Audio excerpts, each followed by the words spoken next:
Here we go. So everyone, we've decided against covering the hot tub boat. I totally want this to happen. So we're not going to cover it. We're just going to go get one. Right. And Roger is going to be the captain. Aye, Captain Chang. Yes. Oh, I'll need control.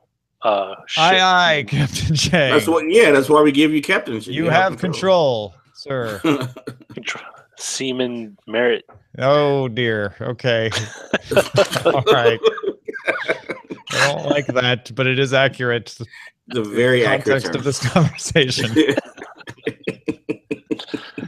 Hey, IBM reported a 4.7% decline in quarterly revenue Tuesday. Weak demand in technology services. We are literally 14. Sorry. I know. Just made me uncomfortable, like I was 14. Do you ever want to go back to your teenage life? Oh God, hell no. Okay. Wow. Not. Yeah. I thought about that recently. I was like, there was a couple of things I wouldn't mind correcting.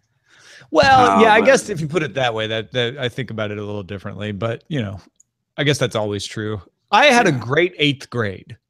8th grade was fantastic. I did too. For me. I really did too. 7 and 8 were really great. We had the junior high system in my school. So in 6th grade, you finished elementary school, and then you went to junior high for 2 years. And in 7th grade, you were bottom of the pile. 8th grade, you were top of the pile. And I knew I was going to high school soon, where I would be bottom of the pile again. So I just enjoyed the heck out of 8th grade. I was like, I'm going to live it up, make hay while the sun shines. I'll be a How do you live it up in the 8th grade? Oh, I don't know. It's just a mindset, really. I kind of did whatever I felt like. Except I didn't really. I mean, I can't. I caught up with my 3rd grade. I'm using quotes here. Girlfriend. Oh on yeah. Facebook like the last week. We've been chatting. Testing. Yeah, she didn't remember me at first. I have caught up with a lot of like high school, junior high era girls who were also friends, some of whom were right. But Cassandra Hamilton and I have never reconnected. That was my first girlfriend. I asked her after catechism if she would go with me. She said yes, and then 3 days later moved away. Wow. Never saw her again. You're affecting women, man. I know, I get a complex for you. Yeah, but still late for Eileen to change her mind. Too late. You signed the paper document. It's been interesting conversations though. Like just more so reminiscing who our teachers were, blah blah blah. Yeah, it's fun. I've had a couple of those too, where like my high school girlfriend and I got back in touch on Facebook and reminisced. To say like got back together. I know. I almost said that. I'm like, that's not what I mean. I'm like, Eileen, line 2, you here? You're live? Great. What were you saying, Tom? Welcome to Tom and Lamar in the afternoon. On that, I'm gonna hide. Okay, here's our open line. Yes, let's get ready to rumble. Are you ready, sir? I am ready. Per copyright of that. Saying. Yeah, I didn't say it in that tone, but I think it's still trademarked. So, here we go. Yes, sir. Daily Tech News Show is powered by you. Yeah, I'm talking about you. Find out more at dailytechnewsshow.com/support. This is the Daily Tech News for Tuesday, July 18th, 2017. I'm Tom Merritt. Lamar Wilson in the house today to talk about a few tech things we should know about. Welcome, Lamar. Thank you for having me. Appreciate it. Thank you for being back, man. It's been hasn't been that long, but it's always too long. I love having you. It's been a while. It's been a while. I almost forgot who you were and what the show did. So I'm Tom. You're Tom. Yeah. Excellent. Tom Merritt. Okay. Who are 2 T's. And that Roger is our producer. Roger Chang. Yeah. Okay. Right. I'm starting to get it. Hey, get man, it back I know again. you got 1 million subscribers. You can't keep track of us anymore. I understand. Yeah. Oh, you're the husband of the great Eileen. Yes. Okay. Yes, that's right. I just started introducing myself that way. Actually, probably would work better. We've got a Fan Mail Tuesday going on. We're gonna read a bunch of the great emails we've been getting from folks about quantum computing, about some of the ways that things actually work from some people who actually work in those fields. We are going to check in with Lamar. I don't know if you're not subscribed to his channel, you should subscribe to his channel. But you did a tech haul recently and gave an LG laptop to your mom. So we're going to check in and find out how your mom's liking the laptop. Yeah, she gave me some good text, and I'll be reading my mom's text to you. So enjoy that. Oh, I can't wait. This is going to be awesome. Yeah. Let's start off with a few tech things you should know about. Google went public with its Hire service that helps companies who use G Suite to recruit employees. Hire lets companies manage jobs, receive application forms or job postings, receive application forms, interview and screen candidates, and it's available as a paid add-on to U.S. businesses to start that have 1,000 employees or less, and of course, use G Suite. So it integrates in Gmail and Sheets and all of that stuff. So the next monster. Yeah, well, this is I guess it's one angle of Monster, right? Monster's both for the posters and the postees. I guess this could post to Monster, kind of the way Google Job Search now pulls listings out of Monster. Okay. Yeah. The Korea Herald reports Samsung has purchased extreme ultraviolet lithography machines to produce 7-nanometer chips for the iPhone. Samsung supplies OLED screens to Apple, and it produced chips for it until 2013, but Apple switched it all over to TSMC. I guess it's now going to split it between TSMC and Samsung. Yeah, they weren't getting enough supply from the other company, apparently. Not enough yield, as they say in the biz. ZDNet reports users of PCs with Intel's Clover Trail series of CPUs are prevented from installing the March 2017 Creators Update version 1703. So if you have one of these laptops that was sold between 2013 and 2014 and you can't get it to update Windows, it's not you, it's Windows. A note from Acer, which is not the only manufacturer that made machines with the Clover Trail, but they did make a few. Acer said it was working with Microsoft to provide continued support for the devices. All right. Yeah. So this is concerning, though, because this is the first of the Windows 8 laptops that were able to upgrade to Windows 10 that have fallen out of the update cycle. Okay. Yeah, I was wondering what Clover Trail was. What part of Windows 8? Okay, gotcha. Here's some more top stories. Google never ended its Google Glass product. I'm probably the only person who cares, but I remember getting annoyed by all the Google Glass is dead. And it's like, no, it's not dead. They actually even still have a consumer team working on Google Glass, but it was never pulled from enterprise. It focused on enterprise. Companies have been using it like GE, Boeing, DHL, AGCO. There's a great story from Wired about all of this. Oh, yeah. Well, Alphabet, which is, Google became Alphabet, and then Google became a division of Alphabet, and Google X became X under Alphabet. Anyway, X unveiled the latest version of the enterprise version of Glass called the Glass Enterprise Edition. It's not the Google Glass anymore. It's just Glass. The new design is supposed to be more comfortable, bigger display, prism, foldable design, and faster processor. Also supposed to have a better battery life. Yeah, I was reading this article from Wired. By the way, Era, fascinating article. It's super well written, and these machinists, and I may be using their title wrong, who are doing monotonous work, putting in bolts and using certain wrenches, and they have to have a precision done right. So if they're new, they would have to go to the laptops to figure out the manuals, and someone's on the laptop, then they would have to wait. It would disrupt the whole workflow. Now the manual pops up right in front of them, for what they need, and they're able to say, okay, I need to use this wrench for this bolt, and not only is it saving time, but productivity is higher. And the article was going to say the only problem was like some of the older, more experienced workers are like, I don't need this, but which happens with any tech. But they found, they relaxed, they realized how useful it was, and they're not getting any pushback from this because it is actually just enhancing. It's not trying to do anything more than enhance workflow. Yeah. And a lot of people declared Google Glass a failure because it failed to do some of the things that Google tried to market it as. They were getting fashion models to wear it. They were saying everybody's going to be wearing these out and about. And of course, none of those things have happened. Right. But I don't consider Glass a failure. I consider it a very successful business product. And it seems like the fact that they're coming out with a new version of it reinforces that it is incredibly useful in certain business and manufacturing situations. Yeah, I never liked the word failing either because it was never out as a real product. It was always in a beta type of we're trying this mode. So, but you know, the tech press loves to say something failed. So that's not glass whole, but glass full. Oh, I see what you did there. That was good. You should be on my channel. Yeah, anytime, man. you got some comedy there. I like that. Yeah, your channel's much better than that. Mira, a company founded by fourth-year students at USC, is launching an augmented reality headset for $99. Take that, HoloLens. There's some caveats here. The headset needs an iPhone running the Mira app. It's kind of like Cardboard or the Gear VR. Headset reflects the screen onto a custom molded clear lens, though. That's where it's different than Cardboard or the VR. Right. So it can put images in the real world. So you can see everything around you. You look a little goofy because you have these huge fish bowls. The prototype used fish bowls. They have these huge rounded lenses over your eyes. But then it reflects the screen down on there and you can see things.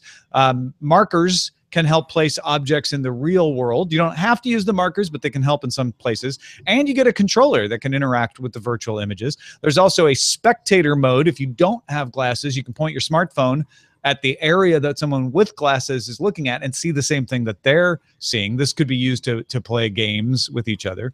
That's a good idea. Recorded as photos or videos as well. And Mira hopes to spark developer interest. They say that they understand that their hardware is a little bit of a hack right now. They just want to get people developing on the Mira platform because they think the software is the future. Yeah, and HoloLens is what, 3,000 to get a developer edition. So coming in at $99 is for a developer to try this out. It's pretty cool. I was reading an article. Yeah, I was reading an article the other day. I don't know if it was during the weekend, but it was talking about how AR is poised to kill the smartphone, and that's what Apple and Google are racing to do to kill the concept of the smartphone by using. That's why they're pushing AR more than VR as the same, just because you're able to do a lot more with that. I thought the concept was interesting, not killing the phone, as what it is, but enhancing what this brick does in our hand. Yeah, kind of liberating, if not more than killing. Saying that's a better word. You don't have to be standing here with the black square in front of you anymore. You kind of free your interface. I've always felt like augmented reality has a better shot of catching on the virtual reality for mainstream adoption, just because you can see around you. I think that's less of an impedance for some people. Yeah, and the best test of that, I mean, as silly as it was Pokemon Go. I mean, if that didn't show the interest people had in AR, I don't know what did. Bluetooth SIG released the spec for Bluetooth Mesh Tuesday. The spec will help small devices, mostly like smart home devices, create a mesh network over Bluetooth so that you can transfer signals and save some power because you don't need to boost the signal strength. So if you don't understand mesh networks too well, one device can transfer to the nearest device, which will then forward the signal on to the next nearest device. That way, say your lock on your front door doesn't have to boost its signal all the way to the roof to reach some sensor that's up there for rainfall or something. The rainfall sensor can go to the attic sensor, to the light bulb, to the front door. Yeah, just hopping. Yeah, exactly. Standard requires all communications to be encrypted. Good job, Bluetooth SIG, on that. And Bluetooth Mesh can be added to any device that supports Bluetooth 4 or 5. Doesn't mean they will support them, but it could. So you don't need a hardware upgrade. Yeah, so when I read this, I thought, so wait a minute, this is already out because Philips Hue does this, but they use Zigbee, which is a different technology. A different protocol. There's a bunch of them out there, Yeah, which does the hop thing, which is pretty cool. But but Bluetooth being the main one, I see promise in this as I'm kind of living the smart home life, or trying to, at least, that, because right now I'm actually having a problem with my Ring doorbell getting enough power from the router, even though I'm using like the Orbi. And so sometimes it's trying to connect to the router one instead of the actual satellite that's there. So I'm actually going out today to get the Google Wi-Fi to see if the mesh network will solve that, because each one of those acts as an actual router versus an extension of one. So yeah, it's that whole mesh thing. I have Eero that does the same thing. Oh, you do? Oh, okay. And with some clever placement, and once Eero put out the ones that'll just plug into a wall, it gave me a couple of options I wouldn't have had otherwise, and now I get great coverage. So really dope. That's good to hear. Okay. Amazon has begun selling Amazon meal kits. So they're kind of like Blue Apron or HelloFresh. They pack in a recipe and all the ingredients in exactly the proportions you need to make a meal, made by chefs. They're always made by chefs. All these things are. GeekWire has a write-up of the experience from Seattle systems engineer Josh Chad after he found the meal kits in his Amazon Fresh in Seattle. Amazon Fresh costs about $15 a month, so you have to be an Amazon Fresh subscriber on top of Amazon Prime to even get these things. And then each meal costs close to $20. And I saw some for $17, $18, $19.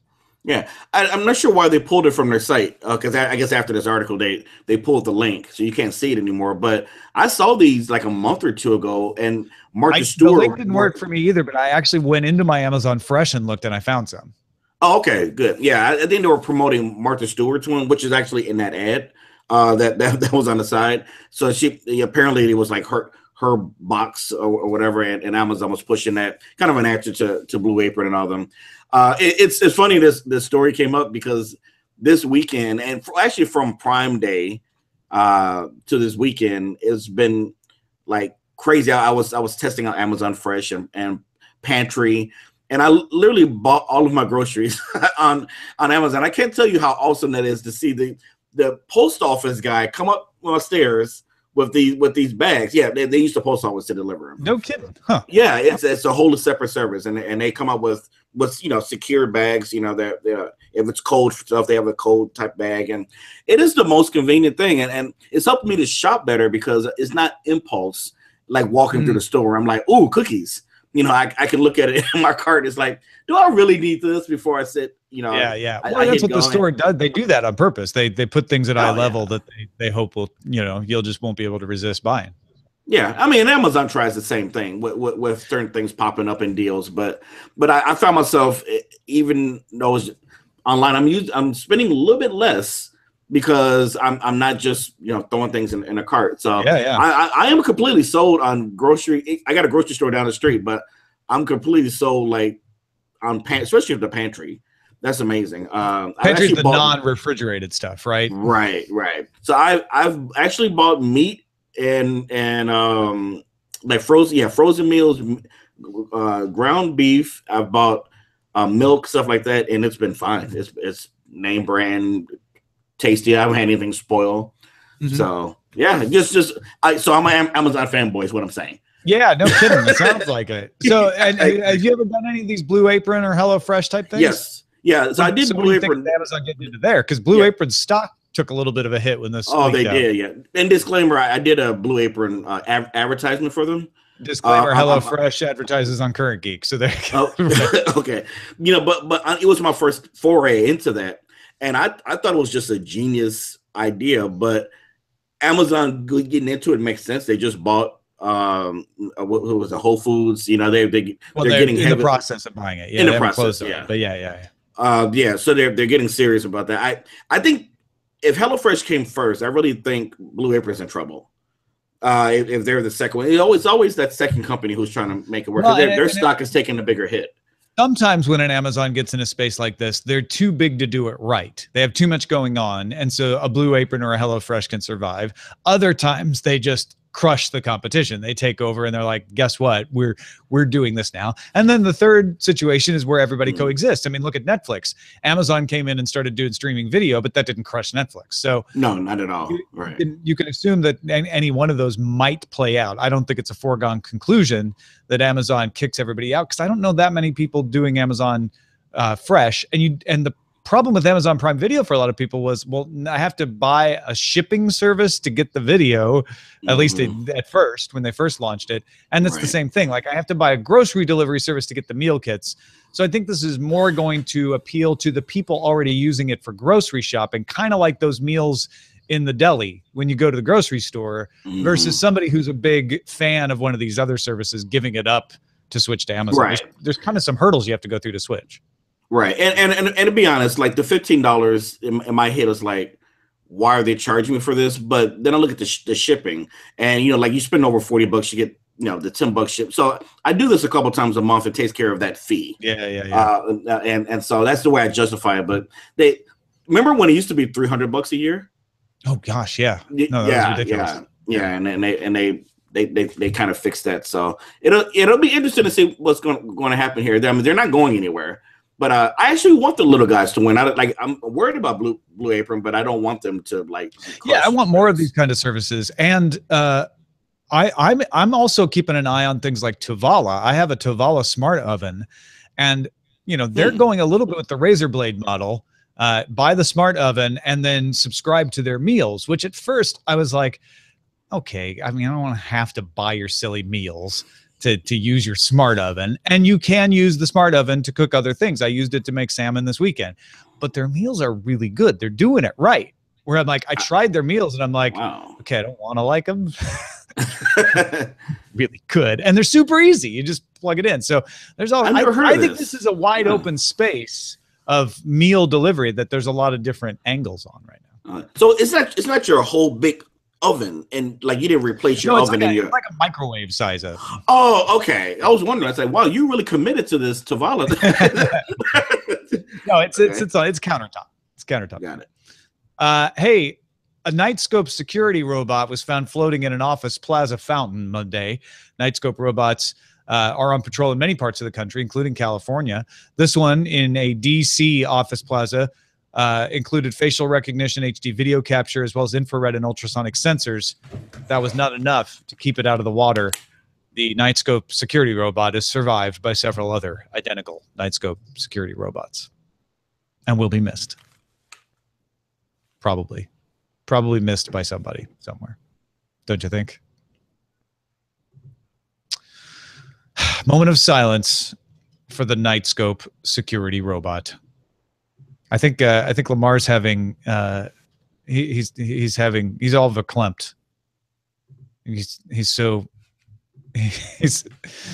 sad about the loss of our Nightscope. Having some okay, there we go. I was having some audio issues. Sorry. I thought maybe you were just so sad about the Nightscope security robot. No, I wanted to get into that story. Sorry about that. Okay. Yeah. So do you suspect foul play? So wouldn't you be able to tell by the HD camera that's embedded in the thing? I would think so. Yeah. So sorry, this is going in and out, but okay, I'm back. We can continue. Before I saw this. Okay, before I saw it, I actually when I heard this Nightscope thing, I imagined like this little flying spy type robot that landed. This is a rolling around on the ground. Right. Yeah. When I looked at it, I was like, wow. Wonder what happened there. Maybe it committed. Okay. Well, it's hard to say. Poor robot. Poor little. It's funny. Someone actually said that. Yeah. Grease out for the robot. We were promised flying cars. Instead, we get suicidal robots. So there hey, folks, if you want to get all the tech headlines each day in about 5 minutes, subscribe to our sister show or brother show. We're not going to box it in. Daily Tech Headlines at dailytechheadlines.com. You can subscribe to it as a podcast, as an Amazon Echo flash briefing, or get it on the Anchor app at anchor.fm. All right. It is going to be a fan mail Tuesday, but real quickly before we get into the emails, Lamar's latest tech haul included an LG laptop that you gave to your mom, and she is using it. How's she enjoying it? Yeah. So she first of all, she was completely surprised that I was going to send her a laptop. She was, really, really happy. She first question she asked is, does it have a DVD player? And I was like, oh my, no, it doesn't. So I bought her a USB external. You're a good I don't know what she's going to use that for, but it's a mom thing. She's, she's 6. She has DVDs. So I was like, okay. So I got that for her. But yeah, some of her things that she said in a text to me, my mom does text, by the way. She said, setup was too easy. It automatically goes to Microsoft platform to log in. It looks wonderful. I love it very much. I keep trying to fold it in half. For some reason, I guess because it's so light. Because it's like so thin. Huh. Yeah, so then she said the only bad thing was the updates. It just took a long time to update. It's super light. Yeah, and then she said it's super light. And that's one thing about that LG Gram. I was stunned. I mean, everybody's making Ultrabooks, right? It doesn't necessarily look that special, but when you put it in your hand, I'm like, this is a laptop. You know, I've played with world's thinnest or lightest laptops before. Yeah, this was really light. It was like I couldn't really comprehend. I said in the video, I was like, this is really, really light. And so she would need something like that, you know, for her, you know, traveling to do, you know, real estate stuff for clients. It's a perfect thing to throw in a bag. Yeah, she's not just sitting home watching her DVDs on it. Oh no, she's out working. Yeah, she's out working with it. It sounds like. Yeah, so she's really happy. It's just been a week, but she's happy with it, and we'll see how long it lasts for if she takes care of it. All right, we'll check back in with you next time. But it sounds like it was a win for mom. It was a win for mom. It's a perfect LG computer Gram, for her. is that right? LG Gram, the 2017 model. All right. Yeah. Hey, thanks to everybody who participates in our subreddit. It's one of the ways we figure out what to talk about each day. You can submit your stories and vote on them at dailytechnewsshow.reddit.com. And of course, if you want to find the whole tech haul, not just the LG Gram, go subscribe to youtube.com/Lamar Wilson. Even talk about these. Oh, you know what? I was going to skip past that. No, don't worry about it. We kind of need to talk about those because the problem you were having hearing was the AirPods, was it not?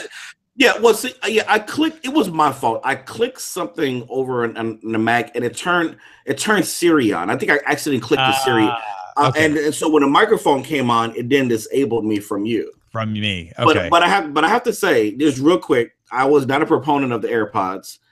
I finally got a pair that last week.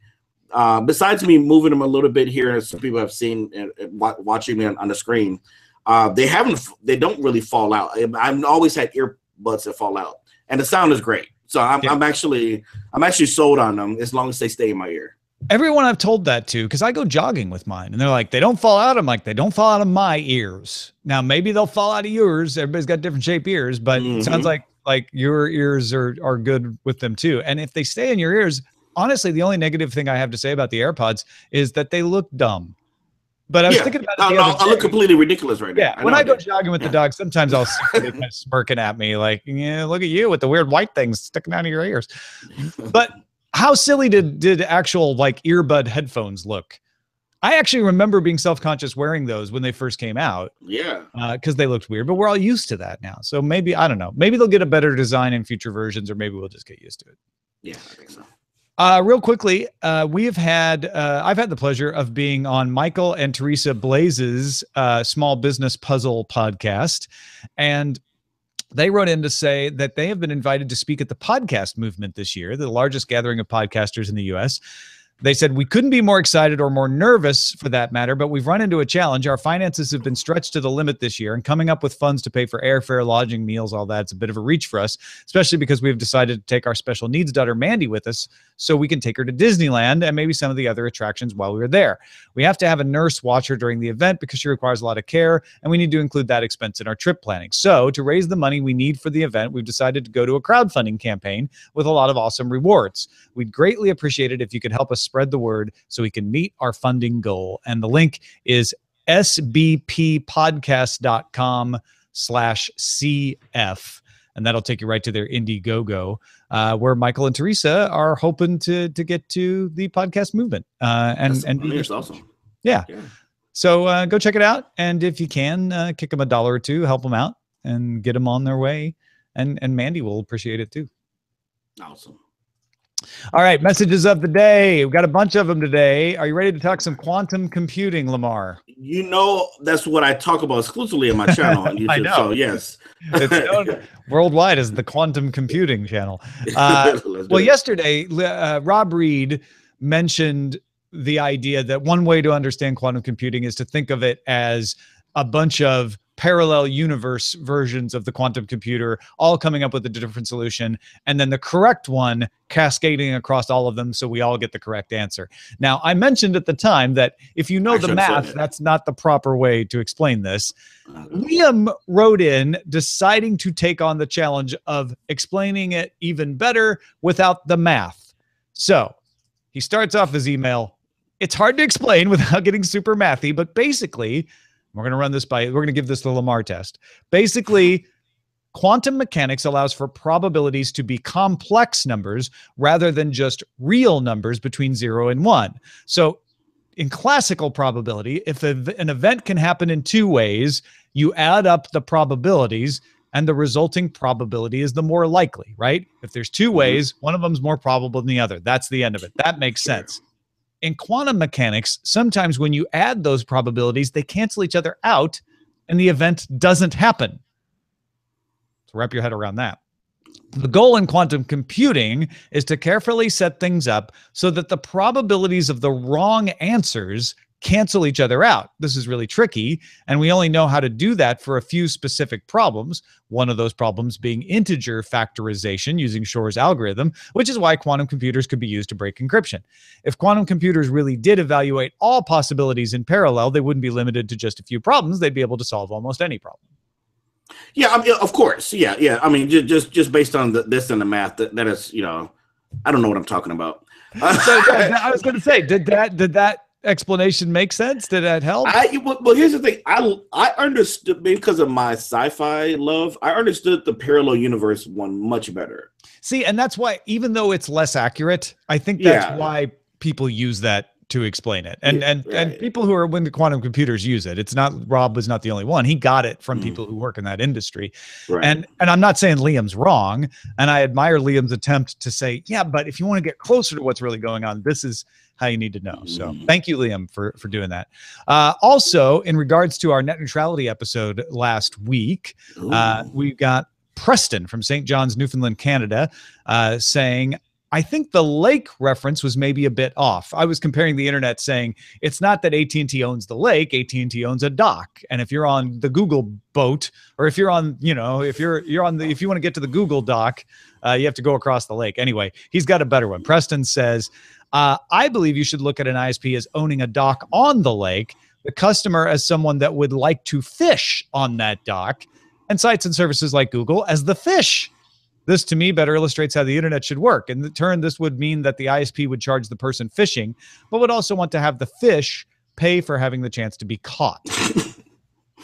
I mean, I laugh because that sounds silly, but it makes sense, actually. Yeah. So there you go. If you like Preston's analogy, which I like, although I mean, there's problems with calling Google fish because fish don't have active choice. I think maybe, I don't know. Maybe that's there's that's why somewhere. But Preston's got his own show, melancholygeek.com, if you want to check it out.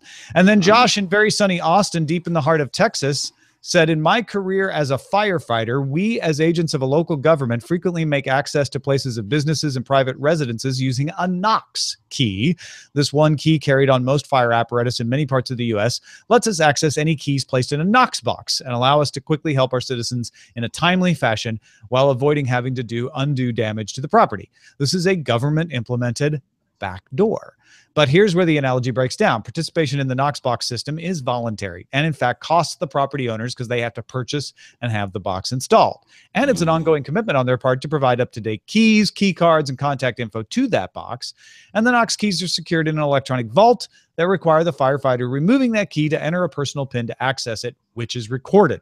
Earlier versions required the responding unit to request a release code be transmitted through radio from a dispatch center. Finally, we have to not only have the Knox key, we have to be in proximity of the Knoxed address to be able to use it. I don't know that helps us in our encryption debate, but it sure is interesting that there's that whole Knox key thing. Yeah, I was just more interested in that process instead of them just knocking the door down. It's actually kind of cool. Yeah, it's good to know about. Redacted in Northern Virginia. And if you know anything about what things are in Northern Virginia, you'll understand why this is redacted. said in episode 3072 on Thursday, you talked about Kaspersky Labs being removed from the GSA list and the impact this would have on Kaspersky's business. I work for a cybersecurity company and focus on the U.S. government, and I can honestly say that this probably will have minimal direct impact on their business, as I have never run into a single U.S. government organization who uses anything from Kaspersky and would be very surprised if there were any. This is like the opposite of saying nobody was ever fired for choosing IBM, as the old marketing campaign goes. Kaspersky has never had a trusted reputation in the government, and there's very little upside for a security organization to choose Kaspersky with all of the fears of Russian government connections that have always persisted. A few years ago, Kaspersky even opened a subsidiary in the U.S., KGSS, tasked with doing business with government organizations, and they shut down after making very little headway at all. Where this might stand to impact Kaspersky's business is in reputation with U.S. companies based on the Russian government fears, but even that isn't really new. This interest really a new stance by the U.S. government and isn't a major shift in how Kaspersky is viewed here or elsewhere. There we go. Completed a whole email without adding my own commentary on Kaspersky's trustworthiness. Well done. Redacted. Got it. Yeah, when I read the story, I was thinking, I said, man, I think I used them back in the day. You know, like was it a virus scanner or malware? Yeah, absolutely. Yeah, and so are they banned? Like I didn't really understand the story. Are they completely banned in the US? They are off the approved list. So it means that government agencies can't easily buy services from Kaspersky. They could do it if they really wanted to work at it, but basically Redacted here says they didn't really want to buy their services in the beginning anyway, so nobody's going to do that. So but us as consumers, if somebody wanted to still download Kaspersky, it's not blocked. Affect you unless you're working in a government position and you're using it for government work. It wouldn't affect you at all. Gotcha. Okay. Finally, do you remember the Sony Dash? We talked about it recently because the Amazon Echo Show reminded a bunch of people of the Dash. Very vaguely. Chumby. Yeah. So the Chumby and the Dash were of the last decade era. They were little smart devices with screens, right? That's why the Echo Show reminds people of those. Okay. Larry, the OR nurse, wrote in from the weather is always great in Flagstaff, Arizona. You know Larry? Or do you remember the Dash? I'm looking at the pictures. I remember the Dash now. I thought maybe you knew Larry the OR nurse. Sorry, Larry. I don't know you. Sony has finally discontinued support for the Dash internet-connected device. They pushed a mandatory software update that has a 50-50 chance of bricking the device. If the update is successful, the Dash becomes a simple alarm clock. Sounds like a poorly implemented update. There is still hope that Dash may still be usable if Dwayne with Blue Octi at Chumby.com has anything to say about it. He has kept the Chumby devices active after they shut down their service years ago.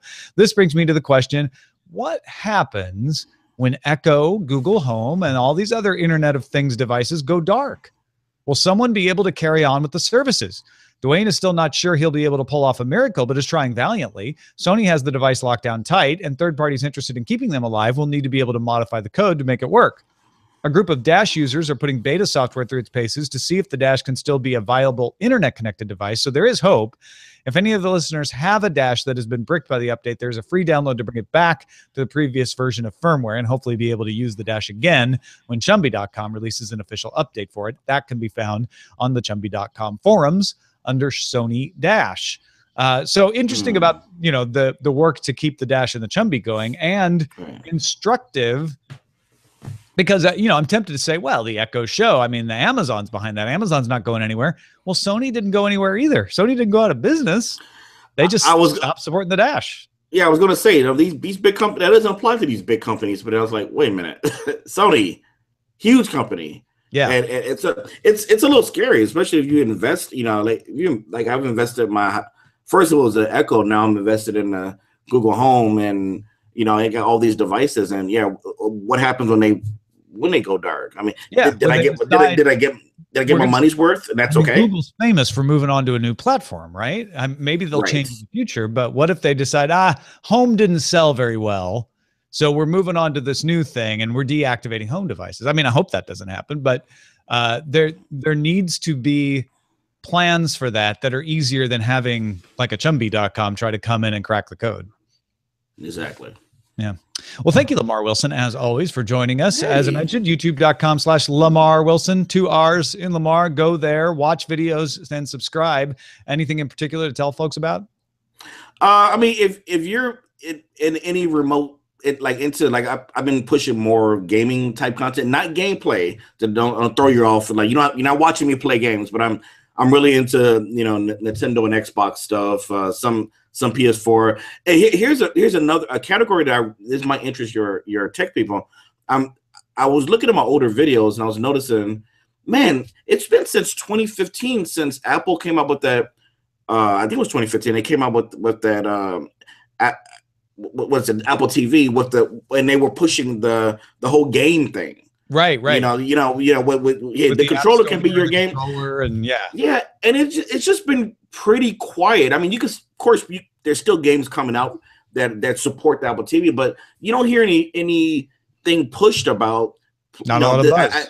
And I just like, you know what? They came out with something that really should have scared the industry. They basically came out with a console, and I'm surprised they haven't really pushed us. It's one of my projects on the site is to really try to see how this Apple TV is, can, I won't say be a killer to anybody, but just kind of fill that niche of that casual gamer who just wants to play what they play on their tablet or phone, but on their big, nice OLED screen or something. So testing those things out, seeing how they work. Yeah, absolutely. So I'm interested in that kind of stuff. So it's definitely still technology, but just with a gaming angle. Well, go check it out at youtube.com/Lamar Wilson. Thanks to everybody who supports this show. If you support at any level at patreon.com/DTNS, you get access to an RSS feed that includes the pre and post show. I don't even remember what we were talking about the pre-show today, Lamar. Do you? Not the second. Damn. Sure. But it was good. Yeah, it was real good. In fact, I do remember, but I'm not going to tell you. You have to be a subscriber to find out. No, seriously, though, if you get any value from the show, we would just ask you to give a little value back to support the show. And we do extra things like that special RSS feed and business cards at certain levels and stuff like that at patreon.com/DTNS. Thank you, everyone who supports us. We could not do it without you. Our email address is feedback@dailytechnewsshow.com. We're live Monday through Friday, 4:30 p.m. Eastern, 2030 UTC at alphageekradio.com and diamondclub.tv. We're at facebook.com/dailytechnewsshow, and our website is dailytechnewsshow.com. Back tomorrow with Scott Johnson. Talk to you then. Diamond Club hopes you have enjoyed this program. It was the hot tub thing, but I couldn't remember before that. Oh yeah, the hot tub. Yeah, I don't know. But we talked about the hot tub on the video pre-show too. So I don't know. Was it Scott's birthday a couple days ago? Scott's birthday yesterday. Oh, it was yesterday. Okay. Yeah. I did not wish him a happy birthday. I saw the images late on Twitter. I assume you would have had you remembered. I would have. You weren't saying I did not wish him a happy birthday. Yeah, it wasn't an outright refusal. No. I tell you, nice guy like that, he's real friendly. Forget it. I am not doing it. But here's about this. Oh yeah, go ahead. Oh no! I'm sorry. Just making sure because hang on. Continue. No, I'm still fascinated by the Sony Dash because I heard about. I'm looking at it. I'm looking at the pictures, but I don't remember when it came out. Yeah, it came out after the Chumby. I remember the name. The Chumby had the beanbag kind of feel. Right. The Dash was more solid. Oh, I think Amazon literally ripped this off. $199 for. No, I'm looking at the angle. No, I know, right? The way that's why it reminds people of that. Huh. Yeah, it looks almost identical. Oh my god. Oh, it announced it at the 2010 CES. I thought it was more like last decade, but it was actually only 7 years ago. Okay. It's more recent than I would have thought. Are you using your show lately? Because I know you unbox. I use it every day. I love seeing the little headlines come across. I have a St. Louis Cardinals baseball calendar, so I know when the games are going to be on, and it'll show me scores when they're playing. And where do you keep it? The kitchen? Yeah, I keep mine in the kitchen because I intend to use it for recipes, although I haven't really done that yet. Yeah, that's kind of where I'm still battling between the Google versus the Amazon, and I haven't made a decision yet. But if I go Amazon, I like the concept of it so much that I would be willing to put them in multiple rooms. Like buying a few more of those to replace the extra first Echo. Amazon Echo. So I had that one in the kitchen and I moved it into the living room, and now I use it to turn on the TV and turn off the lights. Yeah. I use the Google one was easier to set up for that, but the Amazon they cleaned up their software, so now it's easier. It was a pain in the butt before. No, it used to set up. Well, and they just changed it so I don't have to for the Logitech Harmony anyway. I don't have to say tell Harmony to turn on the TV. I can just say turn on the TV and it knows. Nice. Yeah, I had to fix that for Google because Google. I had to say tell Harmony, which don't turn on. I had to say tell Harmony, but they have these thing called shortcuts where you can actually write in your own shortcut. Oh, that's kind of nice. I like that. Yeah, so I did that, and now I can say turn on TV. Titles. So. Yeah, what's your favorite? The top of the heap is Amazon Prime Rib. No, I want to know your favorite. I do like Amazon's Meals on Wheels and Amazon's Meal Ticket. But that makes Lamar and I feel very old. Nightscope robot takes a crash dive. Yeah, I don't think that was a big enough story. Nightscope isn't the same as Knight Rider. There's no. RoboSci on the face. Who's the best gamer in this place? Oh my god. Amazon gets fresh. I keep forgetting you have an ode to my mom. I don't know. The LG mom. I forget you have a live audience. It's too bad it's not your grandma. Then it would be the LG grandma. Oh, that would have been perfect. Oh well. Drone fishing. The LG grandma. Security robot makes a splash. You messed up on that one. Fish neutrality. Can you hear me now, Apple? I don't know, because it was a. I like the Amazon theme ones. Amazon Prime. Amazon. Yeah, that's pretty funny. I also like Amazon's Meals on Wheels. Yeah, either one of those sounds cool. Get to me, but I'm not making a decision. Let's go Meals on Wheels. That fits the. We talked about that quite a bit too. Mm-hmm. I'm not big on they give you the ingredients and you cook it. If you're gonna get the ingredients to get. No, it sounds like work. What's the whole point? I might as well just. I've done it and it's great. It saves you work. Here's the thing: if you're comparing it to I order food and it's delivered to me, or I put a microwave meal in, then yes, it is definitely more work. But if you're comparing it to I cooked a meal myself, it's way better because you don't have to shop for the ingredients. You don't have to measure them out, and all the steps are right there. Yeah, if you need 10 raisins, you got to go buy a box of raisins. Yeah. But the thing is, I always make enough, so I'll have leftovers for lunch or the following day's dinner. Like if it's just enough for one, or like even two people, it wouldn't be enough. Such bad food and such large portions, such small portions. Hey! When I cook, it's completely edible. I'm sure it is. I'm just saying, every Blue Apron and HelloFresh, and I've used them both, meal that I've made is probably better than one I would have made on my own. Well, mostly. Well, you're gonna learn. Definitely for me. And also, it kind of helps you learn. That's the other thing is I've learned some tricks. I'm like, oh, that's an interesting. Really, what I would like is to have a chef or like a beginner chef 101 spice rack where it just has every spice you'll need. Because really, that's where I flub up on. It's not the cutting. But these things, they give you exactly the spices.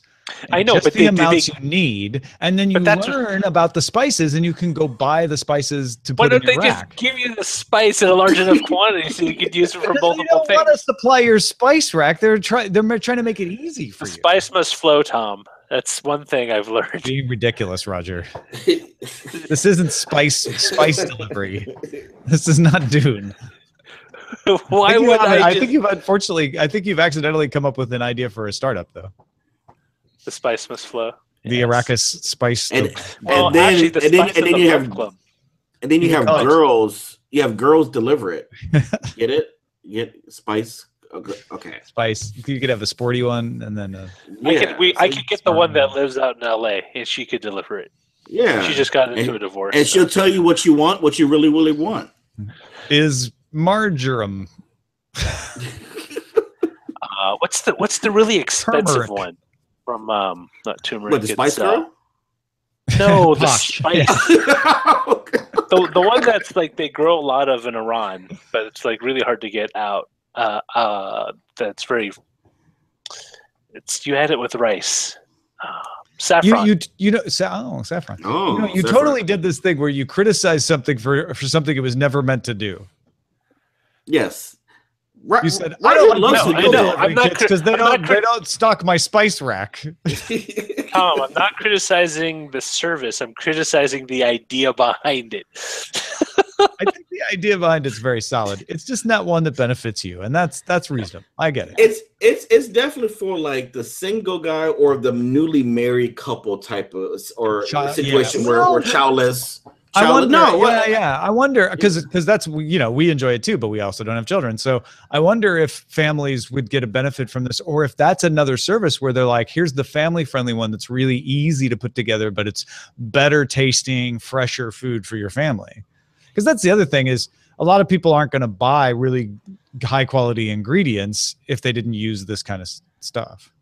Right. Maybe that's what they should sell: high quality ingredients. Well, they do. They do. They all that's why the prices are $10 a meal. Yeah, I know. Yeah. $10. I can just buy a. Well, it's about the convenience. It's not. I shop like an elderly Asian male. How dare this meal delivery service not save me money? Also, it doesn't chop fish for me. Hey, listen, I can never change the oil in my car. I can get a perfectly roasted chicken from Costco for $5. Do you really want to go to Costco every day? From school? No, I go to Costco every other week. Who goes to? Okay, so you stock up on the roasted chickens? I stock up on the roasted chicken when I get there. I have to fight the line of middle-aged ladies waiting for the chickens to be delivered. Yeah, there you go. See, I don't know if that's worth it. Don't knock it until you've tried it. I've done it at Sam's Club when I was in Chicago. No. From Costco. Try it. I kid you not, the chicken is actually incredibly good. I don't know. I have no doubt. No. Compared to what you get out of a supermarket, any other rotisserie, it's really good. Like it's not like the crappy Costco pizza that's edible. But the thing that I don't like about the Costco roasted chicken is it doesn't stock my spice rack. No, I go to the spice aisle, Tom, and pick up the spice while I get the chicken at the same time. But the chicken is already spiced. Wait, so why don't they just cook it for you at that point? There was a really good one in service. What was it? I'm trying to remember the name of it. Where you basically, it's the same concept, except they do all the prep. You just stick it in the oven. You take it out of the package, you stick it in the oven for like 30 minutes, how long it says on the. That's my kind. That's the thing about that's my kind of cooking. Amazon Meal Kit, HelloFresh, Blue Apron, none of them are about convenience, except overdoing all of it yourself. They're more convenient than having to go shop for the ingredients and find the recipe yourself. But they are not more convenient than any other option you could think of. Well, and that's my point. It's like it's not convenient enough for me to actually pay for that service because that's totally fair. Because for me, it's like I can go buy the ingredients and I do this, right? And create meals. I can do a macaroni and cheese. I can do a salmon. But the HelloFresh meal that I got was more convenient because I didn't have to go find all of these ingredients and then buy, they only sell a whole thing of this instead of the 2 that I need, right? And figure out what to do with the rest. I can only get a big carton of Parmesan cheese. So it's better for me in that case, but you're right. It's not going to be better in a lot of other cases. And Ethan Kane in the chat room is pointing out, he's like, at $20 for 2, I have a family that would cost $80. We can go to Olive Garden for that price. Yeah. Don't eat the breadsticks when you're there. That's a fair point. And when you're there, your family. Just a little insider tip for someone who used to work there. Don't eat the breadsticks. Love to tell that story. I love it because it's true from my experience back in the You have direct late experience of it. 90s working at that restaurant.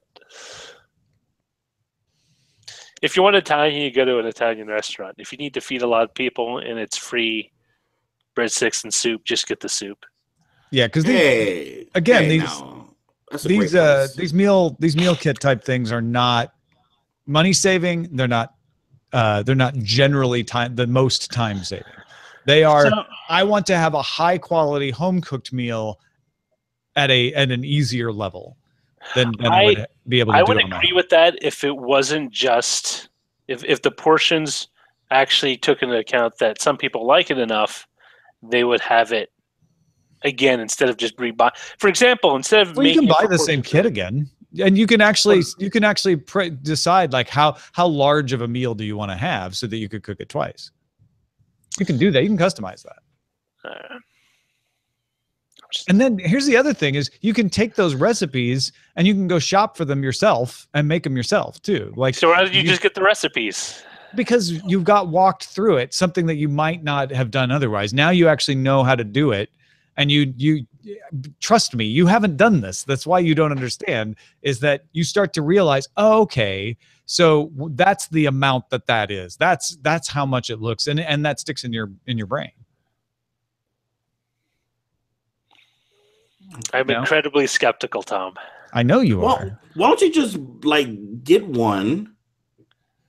Because I got a kid to feed. You ever try feeding a kid one of those meals? You don't know. Get the kid something from the local grocery. Like, I don't know, cracker. What a baby. I'm gonna go to the local grocery store. I'm buying.